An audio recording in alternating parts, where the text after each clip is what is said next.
Hello दोस्तों, जय हिंद साथियों। मैं आज आपको अपने एक्सपीरियंस के अकॉर्डिंग तैयारी के तरीके बताऊंगा कि किस तरीके से किस व्यक्ति को तैयारी स्टार्ट करनी चाहिए। जैसे बहुत सारे बच्चे हैं वो एक्चुअल में क्या करते हैं कि गलत डिसीजन ले लेते हैं, कुछ ना कुछ गलत डिसीजन लेते हैं जानकारी ना होने की वजह से या अपनी फाइनेंशियल कंडीशन खराब होने की वजह से। इस तरीके से उनको मतलब लाइफ में जो वो करना चाहते हैं ना उसमें वो अटक जाते हैं और फिर कुछ भी काम उनको मजबूरी बस पूरी ज़िंदगी काटनी पड़ती है। तो इसके लिए मैं प्लान लेके आया हूँ जिसमें मैंने 2-3 कैटेगरी के बच्चों को डिवाइड करा है।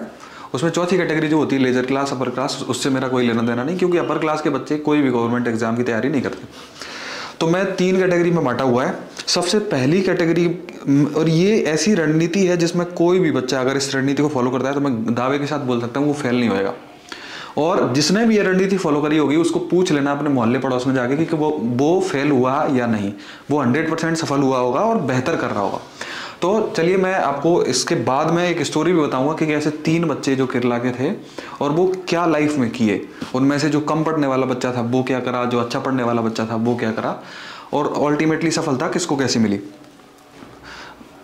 तो सब मैंने 3 जो क्लास बांटी हुई है वो है लोअर क्लास और लोअर मिडिल क्लास और मिडिल क्लास। मिडिल क्लास और लोअर मिडिल क्लास में मैंने मतलब 3 टुकड़े करे हैं। पहला टुकड़ा जो लोअर क्लास है, लोअर क्लास में वो बच्चे आते हैं जिनके माता पिता स्मॉल फार्मर हैं, मतलब लैंडलेस लेबरर हैं, मतलब जिनके पास ज़मीन नहीं है पर वो खेतीबाड़ी का काम करते हैं, सिटी में रहते हैं तो ठेला लगाते हैं, छोटी टपरी दुकान ऐसे कोई धंधे व्यापार करते हैं। मतलब जिनकी जो इनकम है वो फिक्स नहीं है। जैसे दीपावली आ गया, दीपावली पे कोई सेल लगा ली उन लोगों ने, होली आ गई तो होली पे कोई सेल लगा ली। इस तरीके से वो अपना व्यापार करते हैं। उनके सोर्स फिक्स नहीं होते, मतलब उनका जो जीविका चलाने का जो तरीका है ना, मतलब जैसे पढ़ाई में क्या होता है मंथली खर्चा चाहिए तुम्हें, और वो उनके पास मंथली इनकम ही नहीं होती तो मंथली खर्चा करने का तो कोई ऑप्शन ही नहीं बनता। और वो बेसिकली होते हैं मतलब ग्रामीण परिवेश के लोग मोस्टली, और मैं उनके ही पर्पज से वीडियो बना रहा हूँ क्योंकि शहरी बच्चों को कहीं ना कहीं गाइडेंस स्कूल कॉलेज के थ्रू मिल जाती है, ग्रामीण परिवेश के बच्चों को गाइडेंस नहीं मिल पाती। और इनको मैंने कैटेगरी में डिवाइड करा है lower class. Lower middle class मेरे हिसाब से वो लोग हैं, मतलब मेरे हिसाब से क्या एक्चुअल डेटा भी है इसके हिसाब से, अगर किसी की सैलरी मान लो एक बच्चे की 10,000 रुपये है तो लोअर क्लास में ही आएगा। किसी के घर में ही पूरी इनकम 10,000 रुपये महीने की है, पूरा साल का एवरेज लगा के मान लो 50,000 उसने 6 महीने में कमाया, 50,000 6 महीने में, तो वो व्यक्ति लोअर क्लास में आएगा। दूसरी जो लोअर मिडिल क्लास लोग होते हैं उनकी सैलरी 25,000 से लेकर 50,000 रुपये के आसपास तक होती है, और घर में एक की जॉब हो सकती है बस, और 5-5 6-6 मेंबर जो घर में हैं वो या 2 बच्चे 3 बच्चे हस्बैंड वाइफ ऐसे करके वो अपना गुजारा कर रहे हैं। जैसे primary teacher, middle class teacher, force में जो लोग होते हैं, पुलिस में जो छोटे पदों पर काम कर रहे होते हैं वैसे, और या मार्जिनल फार्मर जिनके पास 1-2 एकड़ ज़मीन है, मतलब बहुत कम ज़मीन है, ऐसे लोग। तो ये भी एक कैटेगरी है। इन बच्चों को किस तरीके से अपनी लाइफ प्लान करनी चाहिए जिससे वो बेटर, जो सेफ जोन में खेलते हुए बेटर जो कर सकते हैं वो अपनी लाइफ में वो करें। उसके बाद का भी मैं तरीका बताऊंगा कि कैसे वो वहां से जंप करके फिर आगे जा सकते हैं। पहले इसको समझते हैं। फिर आती है मिडिल क्लास। मिडिल क्लास में कौन लोग हैं? जो ए ग्रेड एम्प्लॉय होते हैं। बहुत सारे लोग बोलते हैं कि भाई ए ग्रेड एम्प्लॉय का बच्चा ना सिपाही का पेपर भी निकाल सकता है, क्योंकि अगर वो सिपाही के पेपर की तैयारी कर रहा है, अगर एसपी का बच्चा है तो वो बहुत गलत कर रहा है। इसमें आपको समझ में आएगा वो किस तरीके से गलत कर रहा है। जैसे ए ग्रेड एम्प्लॉई है, बी ग्रेड एम्प्लॉई है, गुड फैमिली बिजनेस है किसी का, बड़े जमीनी काश्तकार हैं। जैसे गांव में क्या होता है कि एक आदमी के पास बहुत सारी ज़मीन होती है और पूरे गांव के पास उतनी ज़मीन शायद नहीं होती, तो ऐसी कंडीशन भी होती है। तो ये इन लोगों को मैंने 3 कैटेगरी में डिवाइड करा। अब जो पहली वाली कैटेगरी होती है, पहली वाली कैटेगरी कौन सी है? Lower class. लोअर क्लास वाले में क्या होता है कि टाइम पास एजुकेशन होता है। पता चला कि उन्होंने जुगाड़ करके 10th कर लिया, जुगाड़ से 12th कर लिया, जो मर्जी सब्जेक्ट ले लिया, कोई प्लान नहीं बनाया, कर लिया जैसे तैसे करके, कोई प्राइवेट स्कूल कॉलेज से जुगाड़ करके ऐसे ऐसे करके। उनका बेसिकली मीडियम जो लोकल लैंग्वेज होती है, जैसे अपने हिंदी भाषी बेल्ट में हिंदी भाषा होती है, तो वो वहाँ से करते हैं। और उनकी जो लाइफ है वो मोस्टली या तो विलेज लाइफ होती है या स्लम लाइफ होती है, मतलब सिटी में वो रहते हैं तो बेहद अच्छे घर उनके पास नहीं रहते, इस तरीके से वो लेते हैं। और कई बच्चे तो ऐसे हैं जो कॉलेज तक पहुंच ही नहीं पाते, मतलब ड्रॉप रेट है वो। उसका रीज़न भी यही है क्योंकि कॉलेज में आओगे तो शहर में जाना पड़ेगा, खर्चे उठाने पड़ेंगे, वो खर्चे का पैसा उनके पास होता नहीं। जो लोअर मिडिल क्लास के लोग हैं उनमें क्या होता है, उनके बच्चे अच्छे स्कूलों में पढ़ते हैं। जैसे किसी के पिताजी अगर फोर्स में हैं तो उनके बच्चे केंद्रीय विद्यालय में पढ़ रहे हैं, गवर्नमेंट अच्छे स्कूल में पढ़ रहे हैं। किसी के गांव में टीचर हैं, शहर में टीचर हैं कहीं भी, तो एक्सीलेंस स्कूल होते हैं, उनमें वो पढ़ाने में मतलब सक्षम होते हैं। हो सकता है उनके बच्चे किसी न किसी क्लास में आते आते, जैसे किसी ने 8वीं क्लास में स्कूल चेंज कर लिया, किसी ने 8वीं क्लास में मीडियम चेंज कर लिया, या 9वीं क्लास में कर लिया, या 10वीं 11वीं में, या कॉलेज में आते आते वो कम से कम मीडियम चेंज तो कर ही लेते हैं, हिंदी से इंग्लिश में आ जाते हैं। तो ये कंडीशन इन लोगों के साथ होती है, और इनकी लाइफ जो सब अर्बन होती है बेसिकली। मैं मोस्टली बोल रहा हूँ एवरेज, मतलब सबका मैं एक क्रक्स लेके चल रहा हूँ, मतलब ये 100% बात हर किसी पे लागू नहीं होगी, इसमें एक्सेप्शन होते हैं। एक्सेप्शन में क्या होता है, कोई बंदा बहुत टैलेंटेड लोअर क्लास का भी हो सकता है, अब्दुल कलाम उसका एग्जांपल है। कोई लोअर मिडिल क्लास का भी हो सकता है, कोई मिडिल क्लास का भी हो सकता है। तो इसमें जो इनकी लाइफ है ना वो सबअर्ब होती है, यानी कहीं ना कहीं ये गांव से भी कनेक्ट रहते हैं और शहर से भी कनेक्ट रहते हैं, और कभी कभी ये छोटे छोटे कस्बों में रहा करते हैं, जहाँ जहाँ इनकी नौकरियाँ होती हैं उनके आसपास के कस्बों में पढ़ा करते हैं। ये जो मिडिल क्लास लोग होते हैं ना, उनके बच्चे बढ़िया स्कूल में पढ़ते हैं, बढ़िया प्राइवेट स्कूल होता है। जैसे डीपीएस का एग्जांपल ले लो, डीपीएस में भी बच्चे पढ़ते हैं, क्रिश्चियन स्कूल्स होते हैं बहुत अच्छे, जो मतलब आज़ादी से पहले से भी ये स्कूल चले आ रहे हैं। अभी आगे आप वीडियो में समझोगे कि ये स्कूल बहुत अच्छे होते हैं, इनमें एजुकेशन का स्तर बहुत अच्छा होता है। तो ये मोस्टली अंग्रेजी माध्यम में पढ़ते हैं, मतलब बचपन से ही अंग्रेजी माध्यम में पढ़ते हैं। तो ये एडेड एडवांटेज जो अंग्रेजी का इनको मिलता है, मतलब एक भाषा हिंदी इनको आती है, दूसरी बात है अंग्रेजी भी सीख लेते हैं। और इनकी जो एजुकेशन है वो किस प्रकार होती है, जैसे आईआईटी मेडिकल वगैरह, मतलब अच्छी तो प्रतिष्ठित एजुकेशन है वो प्राप्त करने की कोशिश करते हैं, और मोस्टली इसमें से कर जाते हैं, क्योंकि इनको 11th-12th में बढ़िया फर्स्ट क्लास कोचिंग लग गई, बढ़िया स्कूल था, बढ़िया हैंड राइटिंग है, बढ़िया टीचर थे। इनको सारी चीज़ें इन लोगों से बेहतर मिलती हैं। मतलब इस तरफ जाओगे तो एजुकेशन अच्छा मिलेगा, इस तरफ जाओगे तो एजुकेशन डाउन मिलेगा। इनके पास जो ऑप्शन होते हैं, जैसे ये जो मिडिल क्लास वाले लोअर मिडिल क्लास वाले लोग हैं, इनमें क्या करते हैं कि ये नीट जेई वगैरह ट्राई करते हैं। इनको बेकार सी ब्रांच भी मिल गई तो भी ले लेंगे, ऐसा कुछ कर लेंगे, या नहीं मिली एनआईटी वगैरह मिल गया, स्टेट इंजीनियरिंग कॉलेज मिल गए, मतलब कुछ ऐसा कर रहे हैं, नहीं तो बीएससी वगैरह अच्छे तरीके से कर लेते हैं, कम से कम एटलीस्ट एग्जाम तो दे ही लेते हैं। इनके पास परसेंटेज उतने बेहतर नहीं होते जिनके मिडिल क्लास वाले बच्चों को होते हैं। और ये सारे बच्चे अच्छी एजुकेशन लेने के साथ साथ इनके जो फैमिली में बिजनेस वगैरह बहुत लेवल के सेट होते हैं, तो इनके पास ज़्यादा डर नहीं होता, तो इनको इतना प्लान करने की जरूरत नहीं। मेरा फोकस रहेगा कि इस तरफ जो लोग हैं वो कैसे प्लान करें कि क्लास हायरार्की में वो उनकी जो मोबिलिटी है वो सोशल मोबिलिटी में मतलब डाउन से ऊपर की तरफ जा पाए। मतलब वो ये एक बच्चा यहाँ से, क्योंकि अल्टीमेटली सबका टारगेट, अगर कोई नौकरी की तैयारी कर रहा है ना, तो उसका टारगेट सपना तो वही होता है, मजबूरी बस वो छोटी मोटी नौकरी ले लेता है, लेकिन टारगेट हर किसी बच्चे का यूपीएससी मतलब सबसे बड़ी नौकरी लेने का होता है। इनके लिए चीज़ बहुत आसान हो जाती है, इनके लिए बहुत डिफिकल्ट हो जाती है। इसलिए आपने कभी देखा होगा ना कि अगर दिव्या तन्वर है वो टॉप करती है, तो उसकी स्टोरी पूरे हिंदुस्तान में चलती है, क्योंकि हिंदुस्तान यही है, हिंदुस्तान के ज़्यादातर लोग हैं वो इस कैटेगरी से आते हैं, मतलब लोअर क्लास से आते हैं। भले ही कुछ क्लासेस कास्ट वगैरह अच्छी होने की वजह से कोई जनरल कास्ट का बंदा है तो वो भले ही मन में ऐसा सोचता रहे, कई बच्चे बोल देते हैं कि भाई मैं तो मिडिल क्लास से हूँ। मिडिल क्लास से बहुत सारे लोग नहीं हैं जो अपने आप को मिडिल क्लास का मानते हैं, वो लोअर क्लास में आते हैं। मैं गारंटी के साथ बता सकता हूँ बहुत सारे लोगों को ये कन्फ्यूजन रहता है कि भाई मैं मिडिल क्लास का हूँ, मैं लोअर मिडिल क्लास का हूँ। वो जहाँ वो बात कर रहे हैं उससे कम उनकी कंडीशन है, वो नहीं समझ पाते। क्योंकि कई बार क्या होता है, फैमिली में एक कमा रहा है 50,000 रुपये महीने का, 5 आदमी खा रहे हैं, अब उनका 5 में डिवाइड करो तो पता चल जाएगा वो कौन सी क्लास में आते हैं, वो लोअर मिडिल क्लास में ही आएंगे। अब इसके बाद मैं बताता हूँ इनके लिए अपॉर्चुनिटी क्या होती है। जैसे कि लोअर क्लास वाला बंदा है ना, उसको कैसे भी करके उसको फाइनेंशियल स्टेबिलिटी हासिल करनी है। सबसे पहला टारगेट उसका ये होना चाहिए, उसको फालतू के ड्रीम नहीं देखने चाहिए। फालतू के ड्रीम कैसे कि मान लो मैं यूपीएससी की तैयारी करूंगा, क्योंकि यूपीएससी की तैयारी वो करेगा ना तो वो तैयारी यहाँ से स्टार्ट कर रहा है। पहली चीज़ तो उसके पास बेसिक एजुकेशन नहीं है, वो यहाँ से स्टार्ट कर रहा है। लोअर क्लास वाला बंदा कम से कम उससे बेहतर एजुकेशन है, वो यहाँ से स्टार्ट कर रहा है। मिडिल क्लास वाला बच्चा यहाँ से स्टार्ट कर रहा है, उसकी हैंड राइटिंग बहुत अच्छी है, वो 3-3, 4-4 घंटे क्लास में बैठा हुआ है, पता चला इसकी तो कभी पीरियड भी नहीं लगे, मतलब क्लासेस नहीं लगी इसकी कब एवरेज लगी हुई है और इसकी प्रॉपर लगी हुई है, ये 3-3 घंटे लिख भी लेगा। अब ये सारे बच्चों को बैठा के लिखवाने को बैठा दो ना, तो इनकी हैंड राइटिंग अच्छी होती है, क्योंकि हैंड राइटिंग भी प्रैक्टिस की चीज़ है, इनने कभी करा ही नहीं प्रैक्टिस। और इन बच्चों की हैंड राइटिंग बहुत अच्छी होती है, लिख लेते हैं। जैसे यूपीएससी में 3-3 घंटे के 2 पेपर देने होते हैं एक दिन में। अब 3-3 घंटा इनने अपनी पूरी लाइफ में नहीं बैठा। अगर ये ड्रीम करते हैं तो ये ड्रीम मतलब ठीक नहीं होगा। अब मेहनत की बात करता हूँ, अगर इस कैटेगरी का बच्चा मेहनत करता है बहुत अच्छे तरीके से और इसका मेहनत करता है, इसका मेहनत करता है, तो ये बच्चा यहाँ से अगर ये प्री भी क्वालिफाई कर लेता है ना यूपीएससी का, तो इसने बहुत बड़ा काम कर लिया अपनी लाइफ का। भले ही ये बच्चा प्री क्वालिफाई कर ले तो इसकी इतनी तारीफ नहीं होनी चाहिए, क्योंकि इसके पास संसाधन थे, ये बच्चा बहुत मेहनत करके आ रहा है। और कुछ बच्चे ऐसे होते हैं जो लोअर क्लास से आते हैं, लेकिन वो बहुत जब दबा के मेहनत करते हैं और यूपीएससी तक चले जाते हैं, मतलब ऑलमोस्ट क्वालिफाई कर देते हैं, लेकिन फिर भी वो पता है लाइफ में क्या सोचते हैं कि मैं फेल हो गया। दरअसल फेल जैसी चीज़ एजुकेशन के मामले में नहीं होती। मैं एग्जाम्पल के साथ अभी आपको आगे बताने वाला हूँ। इनमें से भी बहुत सारे बच्चे हैं ऑलमोस्ट स्टेट सर्विस की तैयारी वगैरह कर लेते हैं। अब बताता हूँ इनको क्या करना चाहिए। इनको कोई सी भी CD ग्रेड की जॉब है वो ले लेनी चाहिए, या प्राइवेट एस्टेब्लिशमेंट, प्राइवेट जो होते हैं ना कई सारे बहुत अच्छे इंस्टीट्यूशन होते हैं, उनमें कोई सी जॉब मिल जाए जिसमें पढ़ने का टाइम मिल जाए। आपने कई स्टोरी सुनी होगी कि वो वॉचमैन था, वो एग्ज़ाम की तैयारी करते हुए सिलेक्ट हो गया, वो पुलिस कांस्टेबल था, वो किसी फोर्स में था, वो टीचर था। मतलब ये लोग वो होते हैं जो छोटी मोटी जॉब लेते हैं। या दूसरा तरीका है इनको पढ़ने का, कैसे भी करके ग्रेजुएशन करके नेट JRF जो होता है ना, उसमें JRF क्वालिफाई करके उसकी फेलोशिप लेके अपन 5-6 साल के लिए PhD करने का मौका मिलता है।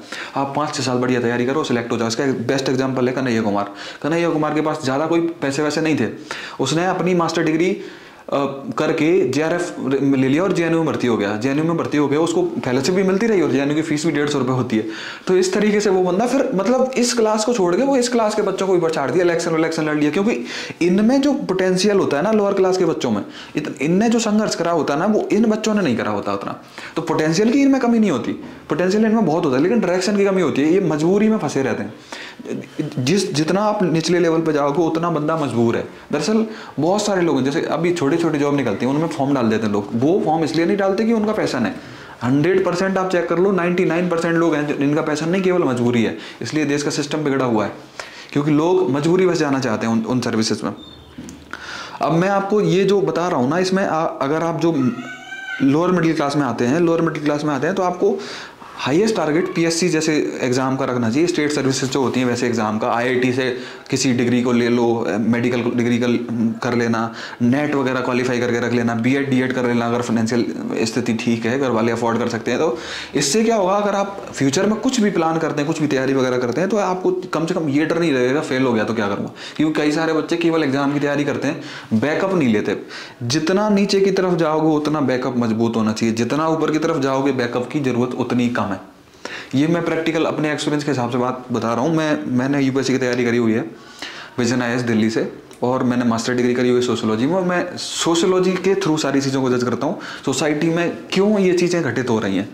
और मैंने अभी 2021 में जो है Madhya Pradesh public service commission का मेंस भी लिखा हुआ है, और उसके बाद मैंने तैयारी बंद कर दी है स्टेट, मतलब किसी प्रकार की सिविल सर्विस की।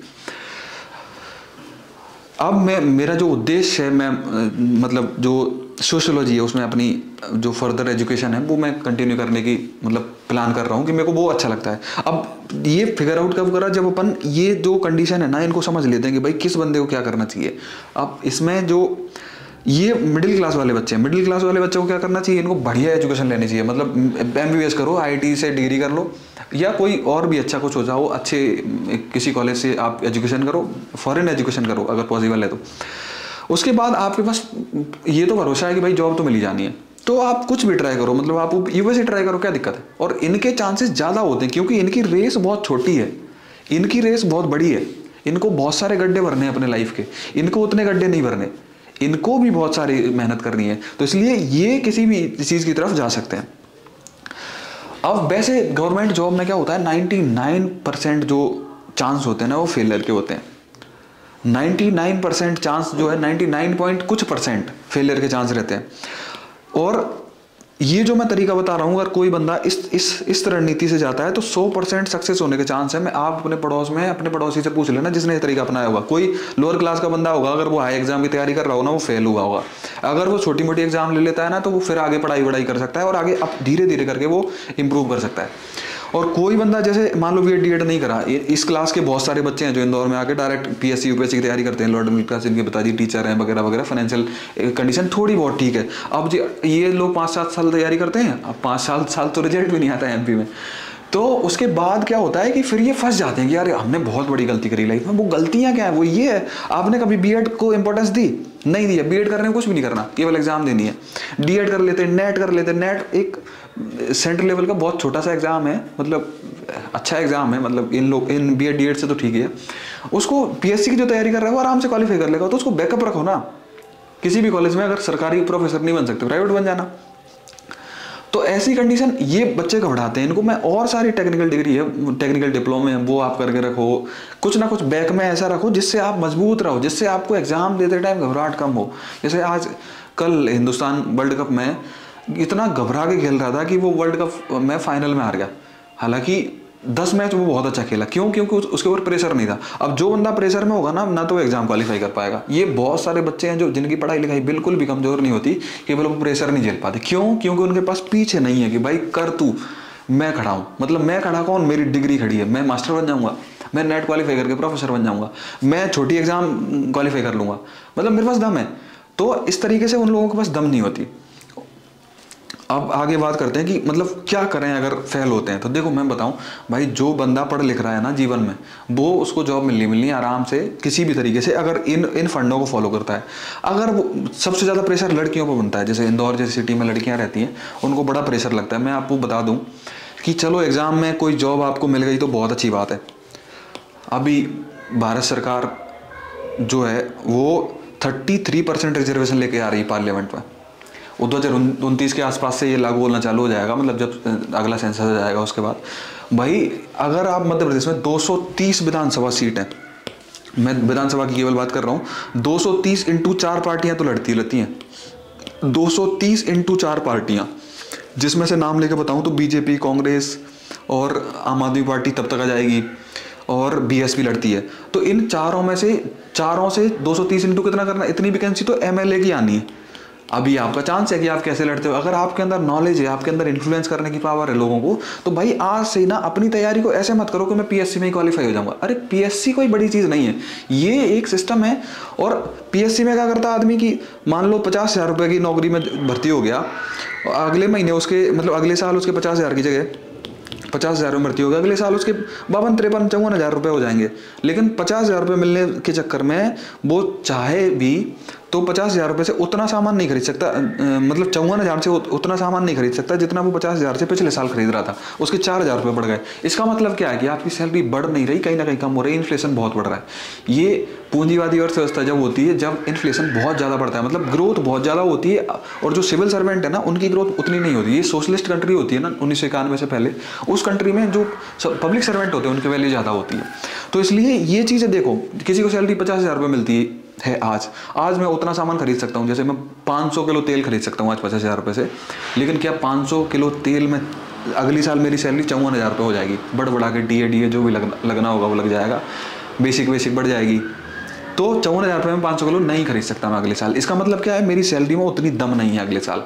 तो इस भले ही लग रहा हो कि भाई मेरी सैलरी बढ़ जाती, सरकारी नौकरी फिक्स है, ये वो। रही बात करप्शन की, पहली चीज़ तो ये अपना देश है, देश एक परिवार होता है, परिवार की तरह। अगर कोई बंदा करप्शन करता भी है ना तो बहुत गलत करता है। उसको आज पता नहीं चलेगा, कभी समझ में आएगा फ्यूचर में। और गवर्नमेंट सर्विस में जो सर्विसेज में है, ज़्यादातर आईएएस पीसीएस में है, उनमें क्या होता है कि करप्शन करते रहो आप जिंदगी भर। कई सारे बंदे मैंने देखो, एक जेलर साहब थे जो भोपाल में पकड़े थे, केवल 4 दिन पहले सर्विस की, उनकी सर्विस चली गई, उनकी एन्युटी वगैरह जो मिलती है ना, लास्ट में पैसा मिलता है बहुत सारा, वो सब चला गया, जेल गए। क्या मतलब ऐसे जीवन का? मैं बोलता हूँ अगर आप 50 करोड़ रुपए देके, आपके पास 50 करोड़ रुपए कमा लिया आपने, और आप 3 साल के लिए जेल में चले गए, बचा 50 करोड़ ज़्यादा इंपॉर्टेंट है कि वो 3 साल की ज़िंदगी? तो ज़िंदगी ज़्यादा इंपॉर्टेंट है, पैसे से ज़िंदगी की तुलना नहीं की जा सकती। और लाइफ के जो पैरामीटर्स हैं वो आपकी लाइफ हैप्पी कितनी है उसके थ्रू डिसाइड होते हैं, ना कि बस वेल्थ कितनी है, वो कितना है, ये सब फालतू के झंझट कितने हैं लाइफ में, इनसे डिसाइड नहीं होता। तो आप इतना अच्छा एजुकेशन प्राप्त करें, स्पेशली महिलाएं, इवन पुरुष भी, क्योंकि 230 अगर महिलाएं लड़ सकती हैं, उसमें से 33% मान लो कितने भी होता है इतना, तो उतने 50% से ज़्यादा चांस तो मेल के लिए भी है। अगर आप अच्छे एजुकेटेड हैं तो बहुत सारे चांस आपको भी मिलने वाले हैं। तो क्यों मीडिया में जाओ, इंटरडिसिप्लिनरी अप्रोच वाली एजुकेशन एनईपी लागू होने वाली है। बहुत सारे लोग जो हैं वो एजुकेशन में 12th यानी ग्रेजुएशन के बाद तो उनको पता चलता है कि मेरे को दरअसल पसंद क्या है। अब मैं पसंद की पावर बताऊंगा कि पसंद फिगर आउट करना क्यों जरूरी है। अब तक तो एजुकेशन का ढर्रा ऐसा ही था हिंदुस्तान में, तो इसकी वजह से 12th तो मैथमेटिक्स से, बायो से, ये तो करना ही है, ये मजबूरी थी। लेकिन अब एनईपी आ गई है, नेशनल एजुकेशन पॉलिसी, उसके बाद चेंजेस होने वाले हैं।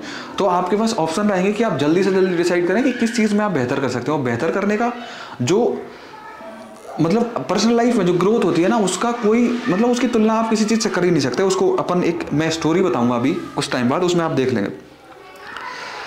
अगर आप उसके बावजूद भी मान लो बहुत लेजर में, किसी मजबूरी में, किसी फैमिली में कुछ कंडीशन हो गई, ऐसी कंडीशन की वजह से मतलब डेथ वेथ हो गई, ऐसी बहुत दुखद घटना कुछ हो जाती है, जिसकी वजह से वो पढ़ाई लिखाई में कहीं ना कहीं किसी स्टेट से जाके लौट जाता है। तो मैं बताता हूँ कि नए नए बहुत सारे तरीके हैं, बहुत सारे तरीकों से आप अपनी एजुकेशन को कंटिन्यू कर सकते हैं। जैसे आप जो न्यू एवेन्यू स्टार्ट हुई है, मतलब सोशलिस्ट से कैपिटलिस्ट इकोनॉमी की तरफ अपन आए हैं हिंदुस्तान, तो उसमें बहुत सारे न्यू डिजिटल इंडिया जब से आया था, डिजिटल बहुत सारे प्लेटफॉर्म खुल गए। आप वीडियो एडिटिंग सीख लो,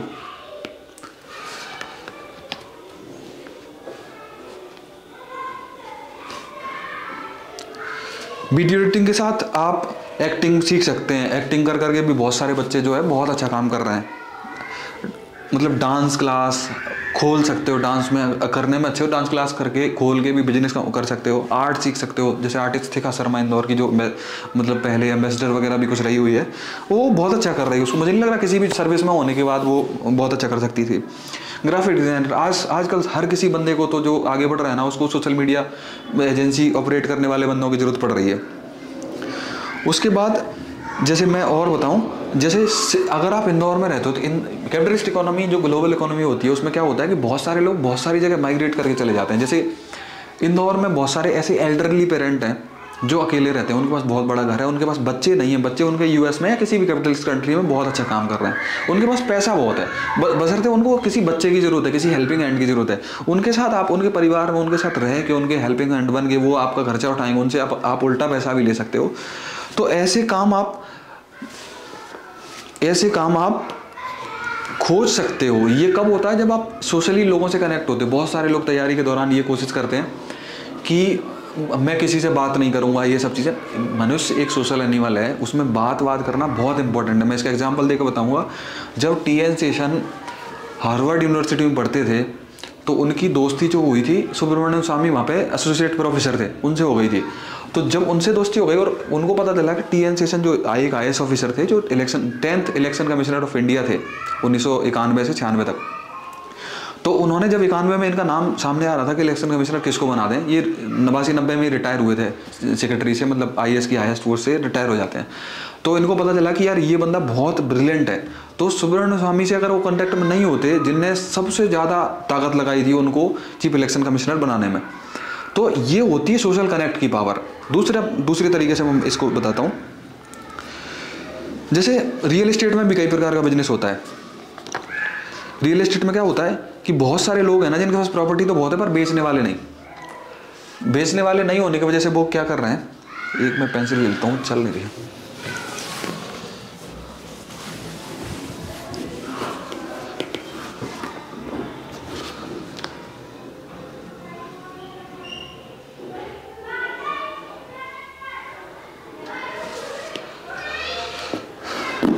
ठीक है, ये हेल्प कर सकते हो आप एल्डरली को। फ्री हाउसिंग वाला कॉन्सेप्ट में बता रही है, इसमें फ्री में आपको घर मिल जाएगा रहने को, आप किसी भी स्टेट में सिटी में सर्वाइव कर सकते हैं। ये लोअर क्लास लोगों के लिए, जिनके पास फाइनेंशियल कंडीशन ठीक नहीं पर उनके ड्रीम बहुत अच्छे हैं और अब आगे बढ़ने के हैं। रियल एस्टेट में क्या होता है, बहुत सारे लोग हैं जिनके पास बेचने कमाने धरने का इनका टाइम नहीं होता। उसमें आप एज अ ब्रोकर काम कर सकते हो। उसमें आप पहले ब्रोकर काम कर सकते हो, बाद में आप रियल एस्टेट में एंटर कर सकते हो। बहुत सारे लोग हैं, एक बंदा है छतरपुर का, मतलब मध्य प्रदेश का, किसी बुंदेलखंड का, वो इंदौर में रियल एस्टेट का बहुत अच्छा काम कर रहा है। उसने 200 करोड़ रुपए की कंपनी बना के खड़ी कर दी। मतलब 20-25 साल के बंदे ने 200 करोड़ रुपए की कंपनी, वो ब्रोकर का काम करता था इंदौर में। अब वो तैयारी करता, पूरे जीवन किसी भी नौकरी में भर्ती हो जाता, CD ग्रेड में, कभी भी 200 करोड़ उसको नहीं मिलने थे। फ्रीलांसिंग के कोई भी काम कर सकते हो आप। फ्रीलांसिंग के बहुत सारे काम होते हैं सिटी में। जैसे किसी की वीडियो एडिटिंग कर सकते हो आप। जैसे किसी कोचिंग में पढ़ते हो, किसी कोचिंग में कोई वीडियो बनाता है भाई, 100-200 हज़ार रुपये उसको मिल जाते हैं पर डे के, पर्याप्त है। ऐसे काम कर सकते हो। अब मैं आपको स्टोरी बताता हूँ। स्टोरी है 3 लोगों की। ये 3 लोगों केरला से हैं। बेसिकली ये बहुत अच्छे दोस्त हैं, टी.एन. शेषन और E. श्रीधरन। उसके और एक और बंदे हैं जो KP उन्नीकृष्णन है, ये इनसे 4 साल छोटे थे। दरअसल इनके कॉलेज के जूनियर थे। कॉलेज इनका था मद्रास क्रिश्चियन कॉलेज। इनका कॉलेज था मद्रास क्रिश्चियन कॉलेज। मैं आगे बताऊंगा कैसे इनका मद्रास क्रिश्चियन कॉलेज था। दरअसल टी.एन. शेषन और E. श्रीधरन ये दोनों एक स्कूल में पढ़े। पहले जब ब्रिटिश एजुकेशन होती थी, 1950 में देश आज़ाद नहीं हुआ था, मतलब संविधान लागू नहीं हुआ था, अपना एजुकेशन सिस्टम नहीं आया था। उससे पहले क्या था, एजुकेशन ज़्यादातर क्रिश्चियन स्कूल्स में होती थी। क्रिश्चियन स्कूल्स में भी इंग्लिश एजुकेशन होती थी, बहुत बढ़िया एजुकेशन होती थी। उसमें ये दोनों साथ मिलते और एजुकेशन 1, 2, 3 में नहीं होती थी, कक्षा 1, कक्षा 2, कक्षा 3 इस तरीके से नहीं होती थी। एजुकेशन होती थी form 1, form 2, form 3, form 4, form 6 ऐसे करके होती थी। मतलब जो ब्रिटिश कल्चर किसी स्कूल में, जो जिस स्कूल में जो रहा होगा उस तरीके से। तो ये 6वीं क्लास से लेके और 12वीं क्लास तक साथ में पढ़े थे। मैं ऐसे बता रहा हूँ इस चीज़ को। अब ये बंदा था, कभी कभी ये फर्स्ट आए, कभी ये फर्स्ट आए, मतलब क्लास में कंपटीशन। फिर उसके बाद इनका कंपटीशन इतना बढ़ते गया कि जो आज आंध्र प्रदेश में जवाहरलाल नेहरू टेक्नोलॉजिकल यूनिवर्सिटी है ना, उसमें इन दोनों का एंट्रेंस देके इन दोनों का इंजीनियरिंग में एडमिशन हो गया। लेकिन इस बंदे को, मतलब श्रीधरन सर को, ये पता था कि मुझे बहुत अच्छे तरीके से सिविल इंजीनियरिंग बहुत पसंद है, लेकिन टी.एन. शेषन साहब ने इनके कंपटीशन के चक्कर में वो एग्जाम दे दी थी और उसमें उनको यूनिवर्सिटी मिल गई थी। लेकिन बाद में इन्होंने छोड़ दिया क्योंकि इनका इंटरेस्ट जो था वो फिजिक्स में था। फिजिक्स में इनको बहुत मजा आता था, इनको इंजीनियरिंग में मजा आता था। और एजुकेशन इन्हें उस कॉलेज से करते हैं, ये उस कॉलेज को छोड़ देते हैं उस टाइम और ये जाते हैं मद्रास क्रिश्चियन कॉलेज, जहाँ ये पढ़ते हैं, बहुत अच्छे स्टूडेंट दोनों। और उसके बाद क्या करते हैं, वहाँ अपनी बीएससी फिजिक्स ऑनर्स में करते हैं और बीएससी कंप्लीट करने के बाद फिर से ये दोनों आपस में मिलते हैं। जब इनकी बीएससी हो जाती है और इनकी इंजीनियरिंग हो जाती है, उसके बाद ये दोनों ही प्रोफेसर बन जाते हैं। ये प्रोफेसर बन जाते हैं श्रीमान जी, तो टी.एन. शेषन साहब भी प्रोफेसर बन जाते हैं। ये तो बहुत अच्छी दोस्ती का एक एग्जाम्पल है हिंदुस्तान की मतलब इतिहास में। दरअसल ये साउथ इंडिया के हैं, साउथ इंडिया के लोग उतने पॉपुलर नहीं होते जितने नॉर्थ इंडिया के रहते हैं। इवन कोई भी देखो, प्राइम मिनिस्टर देख लो, कोई भी देख लो, आपको नॉर्थ इंडिया के ही मिलते हैं, पर देश का पार्ट तो साउथ इंडिया भी है, नॉर्थ ईस्ट भी है, पर उन लोगों को इतना अपॉर्चुनिटी नहीं मिलती। लेकिन इनके पास जो टैलेंट है उसके दम पे ये अपना लोहा मनवाते रहते हैं। मैं स्टोरी के साथ आपको बताऊंगा टी.एन. शेषन के बारे में भी। जबरदस्त इंसान, 10वें इलेक्शन कमिश्नर ऑफ इंडिया, ये दोनों प्रोफेसर बन जाते हैं। ये भी मद्रास क्रिश्चियन कॉलेज में प्रोफेसर बन जाते हैं, ये दूसरे कॉलेज में प्रोफेसर बन जाते हैं। उसके बाद इनको पता चलता है कि नहीं यार, सबसे बड़ी एग्जाम कौन सी होती है जो इंजीनियर दे सकते हैं, तो पता चला कि यूपीएससी करवाती है इंडियन इंजीनियरिंग सर्विस। दोनों ने इंजीनियरिंग सर्विस दी, दोनों क्वालिफाई हो गए 1953 में। 1950 से 52 तक के प्रोफेसर वगैरह रहते हैं। 1953 में दोनों सिलेक्ट हो जाते हैं यूपीएससी से आईईएस में, और इनको रेलवे मिल जाता है इंजीनियरिंग के बाद। और ये श्रीमान जी नौकरी छोड़ देते हैं क्योंकि जब मेरा दोस्त भी बराबर में सिलेक्ट हो गया, मैं सिलेक्ट हो गया, तो मैं कुछ और बड़ा करता हूँ, मैं फिर यूपीएससी दूंगा। पता चला कि सिविल सर्विस देने का इनका मन है, फिर ये सिविल सर्विस दिए उसी साल इनको सिविल सर्विस में आईपीएस मिला। लेकिन नहीं, ये इंजीनियरिंग के बाद तो करेगा आईपीएस ही। तो इनने फिर से एग्जाम दिया और फिर से 1954 में ही इनको आईएएस मिल गया, वो भी ऑल इंडिया रैंक 2 के साथ, ऑल इंडिया रैंक 2, ठीक है, टी.एन. शेषन। और 1955 में ये 55 बैच के ऑफिसर बने और ये अपनी इंजीनियरिंग सर्विस कंटिन्यू करे। इनने फिर फर्दर कंपटीशन इनके साथ नहीं किया, पर ये अपनी अपनी फील्ड में अब अपना आगे की लाइफ स्टार्ट करते हैं। ये श्रीमान जी इनको बीएससी के टाइम इनके जूनियर थे मद्रास क्रिश्चियन कॉलेज में, और ये बहुत खाने पीने के शौकीन थे। पढ़ना उतना एवरेज चलता था, इनको लोगों से बात करना, लोगों को इन्फ्लुएंस करना, लोगों को मतलब परसुएड करना, ये इनकी क्वालिटी थी। और इनने अपनी क्वालिटी पर ध्यान दिया। कई बार क्या होता है कि आज जैसे दिल्ली यूनिवर्सिटी है, बहुत सारे बच्चे हैं अपने सीनियर्स को देखते हैं, भाई यूपीएससी तैयारी कर रहा, मैं भी करूंगा, मतलब। तो इनके मन में ऐसा नहीं था। ये तो जिस प्रकार के थे, खाते पीते थे, मस्त रहते थे, कम से कम 150 किलो तो इनका वजन रहा होगा, ठीक है। और ये जो थे वो पढ़ाई में फिजिक्स से इनने वो कर लिया, उसके बाद प्रोफेसर भी बन गए, उसके बाद मतलब इंजीनियरिंग सर्विस क्वालिफाई कर ली, उसके बाद आईपीएस बन गए, उसके बाद आईएएस में रैंक 2 हिंदुस्तान में, और आईएएस बन के तमिलनाडु कैडर इनका, मतलब इनकी जो एक्चुअल स्टेट है, जो साउथ के जो अय्यर ब्राह्मण है, वो मद्रास में ही स्पेशली जाने जाते हैं। इनका नाम, पूरा नाम था, एक ये टी से इनका गाँव का नाम है, एन से नारायण, और अय्यर और शेषन। इसके बाद फिर क्या करें कि आईएएस सिलेक्ट हो गए, बढ़िया शादी वादी करी 1959 में। इनकी 1959 में शादी हुई, श्रीमान जी ने शादी नहीं की क्योंकि श्रीमान जी का भी कुछ भी नहीं हो रहा था। ये तो स्टूडेंट पॉलिटिक्स वगैरह ऐसा ट्राई कर रहे थे, देश आज़ाद हो गया था, बहुत सारी अपॉर्चुनिटी थी देश में, वही पॉलिटिशियन की कमी थी जो अभी फिर से देश में नजर आ रही है। तो ये अलग अपना लक आजमाते रहे, ये बढ़िया से सब कलेक्टर वगैरह, असिस्टेंट कलेक्टर वगैरह बन गए तमिलनाडु वगैरह में। इनको मजा नहीं आया, क्या छोटे मोटे काम मुझे देते हो, ये क्या है। तो ये फिर जो सेक्रेटरीट है उसमें चले गए, उसमें काम करते रहे, फिर भी इनको मजा नहीं आया, यार ये छोटे स्टेट में काम करने से ना मजा नहीं आ रहा, अभी मेरी पोस्ट छोटी है। 1960-61 में ना फिर ये एक फिजिक्स में कॉन्सेप्ट पढ़ा होगा आपने, मोशन करके पार्टिकल होता है, मेसॉन करके पार्टिकल होता है शायद, तो सर एडवर्ड एस मेसॉन करके जो फेलोशिप है ना, वो इनको प्रोवाइड करी गई इनकी फिजिक्स की कैपेबिलिटी को देखते हुए, और हार्वर्ड यूनिवर्सिटी में इनको एडमिशन मिल गया। तो ये वहाँ से अपनी मास्टर डिग्री करते हैं, MA करते हैं, शायद MA MSc जो भी करते हैं, मतलब मास्टर वहाँ से करते हैं।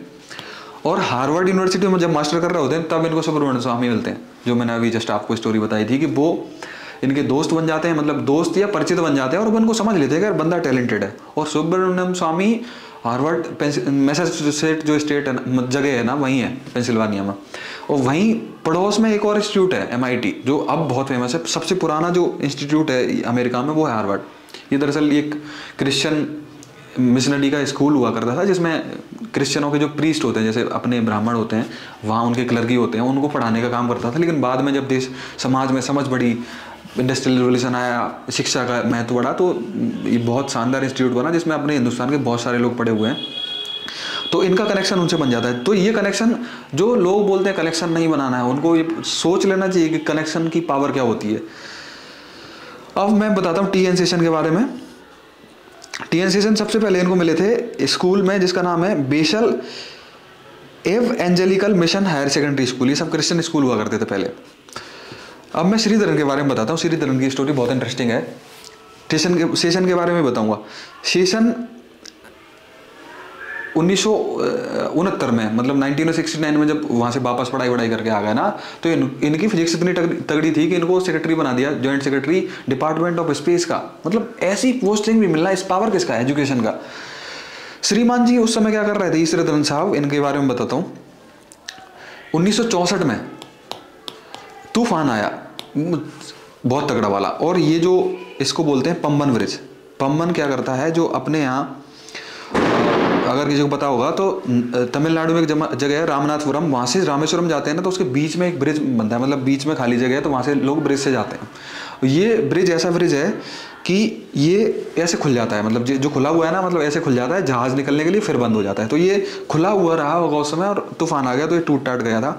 उसके बाद क्या करते हैं कि इनको ये टास्क दिया गया श्रीधरन साहब को कि श्रीधरन साहब ये आपको ब्रिज जो है वो 6 महीने में कंप्लीट करके देना है, ये खराब हो गया है, और उसमें इनको काम दे दिया जाता है।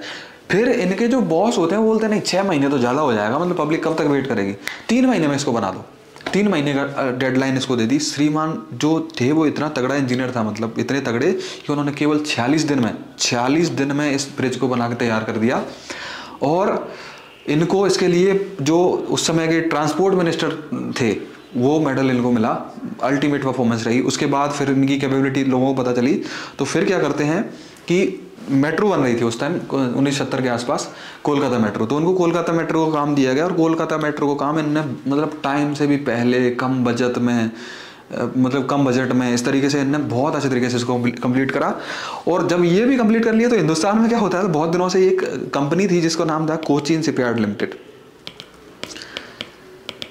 कोचीन शिपयार्ड इसका नाम था, और ये बहुत दिनों से स्ट्रगल कर रही थी कि भाई अपना पहला जहाज बनाने की कोशिश कर रही थी।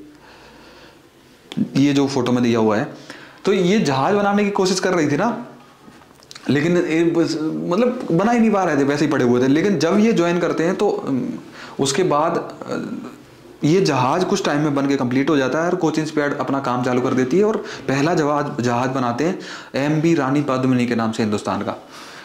ये भी इनकी लीडरशिप श्रीधरन। फिर भी इनको मजा नहीं आया, फिर भी इनने क्या करा कि भाई हम पहले जो ट्रेन है ना वो केवल सिंपल जमीन पे चलती थी, मतलब ऐसा माना जाता था कि घाटी वाटी पे ना ट्रेन नहीं जा सकती, ट्रेन सीधी जो जमीन होती है स्ट्रेट उस पर ही बनाई जाती है। इनके माइंड में जो हिंदुस्तान सरकार के पास प्लान था कि यार अगर मुंबई से लेके गोवा को निकलते हुए एक ट्रेन डाल दी जाए कर्नाटका स्टेट को पार करवाती है, वो हेरिटेज टाइप की लगनी चाहिए, मतलब जिसमें बैठने के बाद ना इंसान खुश हो जाए, भले ही उसमें उसको कहीं नहीं जाना हो फिर भी उसमें बैठ जाए, क्योंकि ट्रेन बहुत रेवेन्यू जनरेट करती है।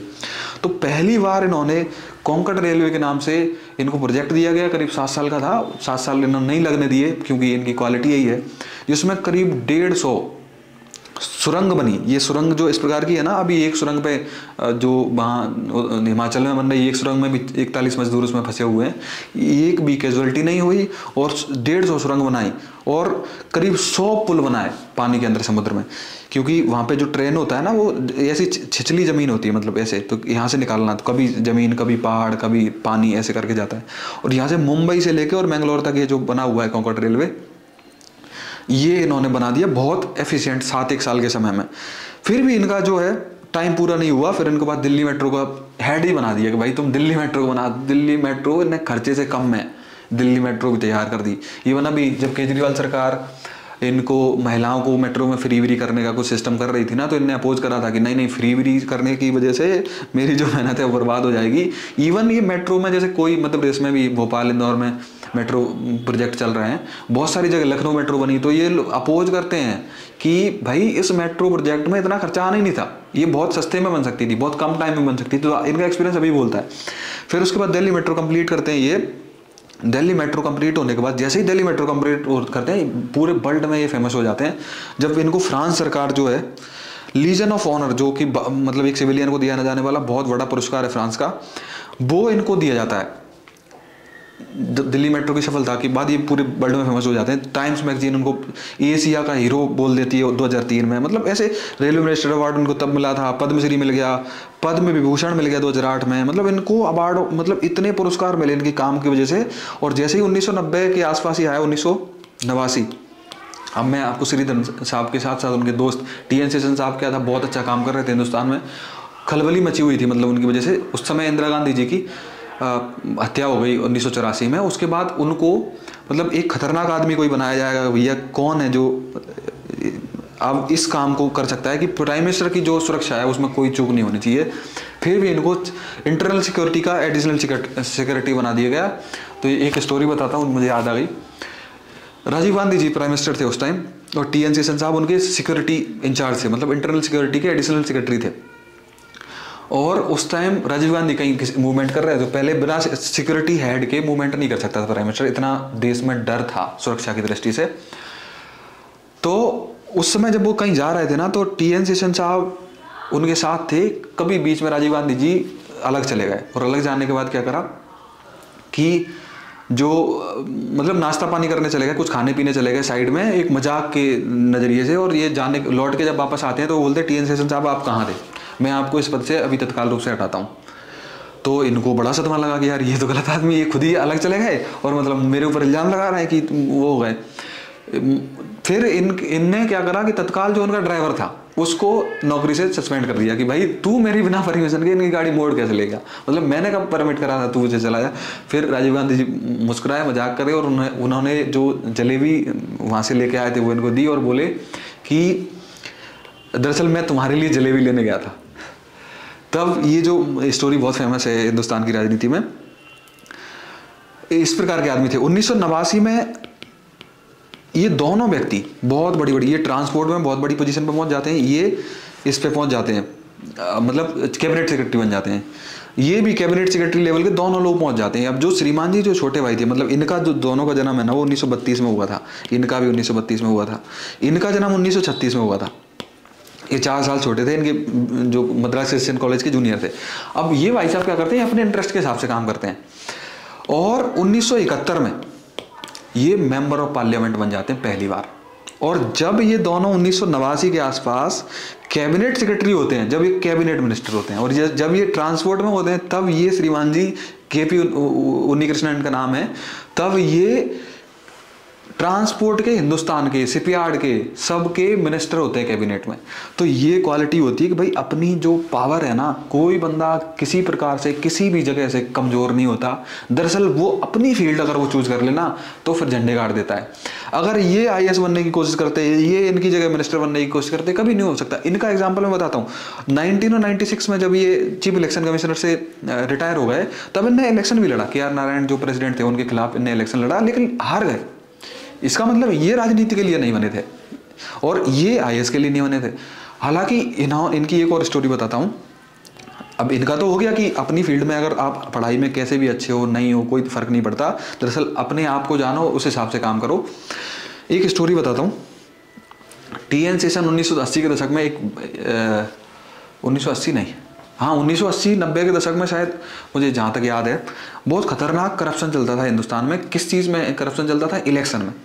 बूथ कैप्चरिंग, जो आपने केवल नाम सुना होगा, देखी नहीं होगी। मैं उस समय की स्टोरी कभी कोई गूगल सर्च करके देख लेना। बिहार में लालू जी की सरकार रहती थी 1990-91 के आसपास। उस समय ये चीफ इलेक्शन कमिश्नर थे।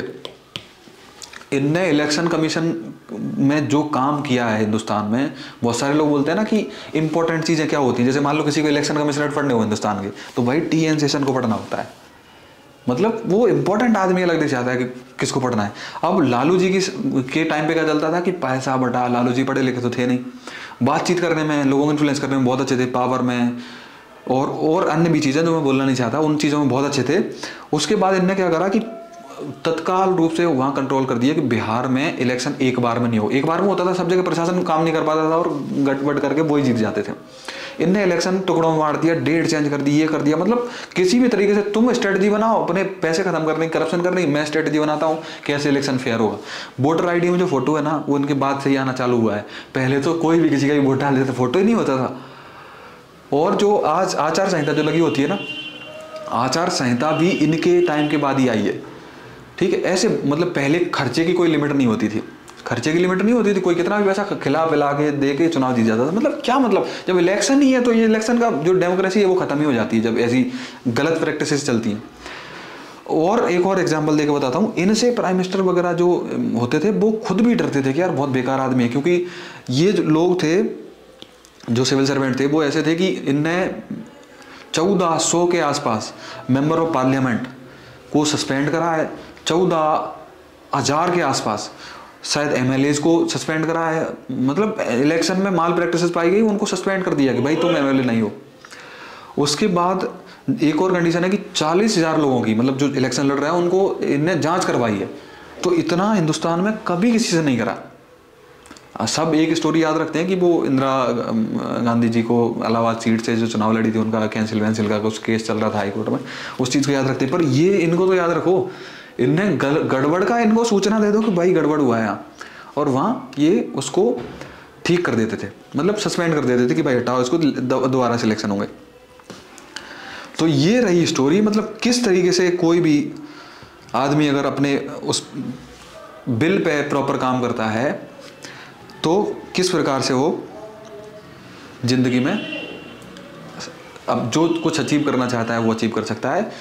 और सबसे पहले मैं बोलूँगा कि आप अपने फाइनेंशियल स्टेबिलिटी, अगर आप इस कैटेगरी में आते हैं लोअर क्लास में, तो फाइनेंशियल स्टेबिलिटी की कोशिश करें। अगर आप लोअर मिडिल क्लास में आते हैं तो आप बेहतर एजुकेशन, बेहतर की कोशिश करें। और जो मैंने हथकंडे बताए, एजुकेशन प्राप्त करें। अब जो प्लान बी है, बीएड डीएड है, अगर लोअर मिडिल क्लास में आते हो तो इस तरीके से करें। लोअर क्लास का मैंने सिंपल सा फंडा बता दिया, आपके पास ऑप्शन है जॉब, स्टेबिलिटी किसी भी प्रकार से हासिल करें, उसके बाद ही आप एजुकेशन में आगे बढ़ सकते हैं। और जब आप ये तीनों हथकंडे जो मैंने बताए हैं उस तरीके से आप अपनाते हैं तो आप इस रेस में अपने आप को फेल ना समझें। फेल कोई भी इंसान नहीं होता है। अगर आप यहाँ तक आ जाते हैं ना, यहाँ से, तो भी आपने इनसे ज़्यादा सफर तय कर लिया। ठीक है, ये चीज़ करें और उसके बाद अपनी अपॉर्चुनिटी का वेट करें। मैं हो सकता है कि मैं आज आईएएस नहीं बन सकता, हो सकता है मैं आज पीसीएस नहीं बन सकता, हो सकता है मैं किसी और पद पर सिलेक्ट नहीं हो सकता, लेकिन मैं श्रीमान जी जो मैंने दिखाए हुए हैं कि पी उन्नी कृष्णन की तरह है, 1971 में एमपी बन सकता हूँ। और भारत के पहले एमपी हैं जो 5 बार एमपी बने लगातार। 1996 में ये हार गए थे जब अटल जी की बहुत अच्छी चल रही थी, क्योंकि वो कांग्रेस थे और कांग्रेस से भी सोशलिस्ट थे। पहले कांग्रेस कई टुकड़ों में सोशलिस्ट सेकुलर ऐसे बटी हुई रहती थी, तो ये सोशलिस्ट पार्टी के थे और ये जीते। उसके बाद इनने की शादी भी हो गई थी। इनको तो इतना टाइम नहीं मिला कि इनके एक भी बच्चा भी नहीं था, टी.एन. शेषन साहब का। इनकी शादी 1971 में नहीं, 1971 में ये एमपी बने और 1979 में इनने शादी करी। ठीक है, एमपी बनने के बाद ही शादी करी। तो ये भी इनका डिटर्मिनेशन देखिए आप। और मिनिस्टर रहे और 96 में जब ये इलेक्शन हार गए तो उसके बाद शायद एक्टिव पॉलिटिक्स में नहीं रहे। इनके एक बहुत अच्छे दोस्त हैं आरिफ मोहम्मद खान साहब, जो केरला के गवर्नर हैं अभी, और ये भी केरला के ही हैं। और इनने भी जो केरला स्टेट, ये तीनों बिलोंग करते हैं, जो लव जिहाद वाला कॉन्सेप्ट जो हिंदुस्तान में बीजेपी को इनने ज्वाइन कर लिया था बाद में, दिया कि लव जिहाद जो कॉन्सेप्ट है उसमें कहीं ना कहीं इनकी भूमिका रही है। दिल्ली मेट्रो से रिलेटेड या कहीं भी कोई परिवहन से रिलेटेड, जैसे लखनऊ मेट्रो में इनने ऑब्जेक्ट करा था। इवन किसी भी पार्टी के होने के साथ भी इनने, मतलब अगर कोई metro, Jaipur metro, Lucknow metro अगर ज़्यादा खर्चा करती है जितना नहीं होना चाहिए, उस पर भी ऑब्जेक्ट करते हैं। इसमें जो और भी एक्टिविटी इनने, जैसे जो हिंदुस्तान एक ऑलमोस्ट ऐसा देश है जहाँ मांस को ज़्यादा, मतलब जो मीट वगैरह का प्रोडक्शन ज़्यादा नहीं होना चाहिए, इस पर भी इनने अपोज करा था कि ये चीज़ें भी बंद होनी चाहिए।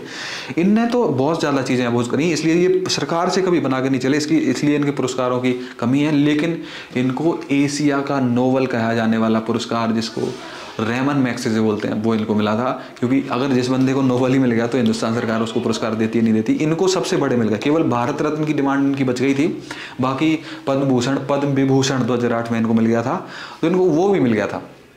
और ये बहुत अच्छे पॉलिटिशियन हैं, राइटर भी हैं ये बाद में। और केरला में इनका बहुत अच्छा चेहरा है। अगर किसी केरलाइट को आप पूछोगे ना कि के उन्नी कृष्णन के बारे में बताएं, तो वो इनके फ़ैन है वहाँ, मतलब बहुत अच्छा इनने काम किया है।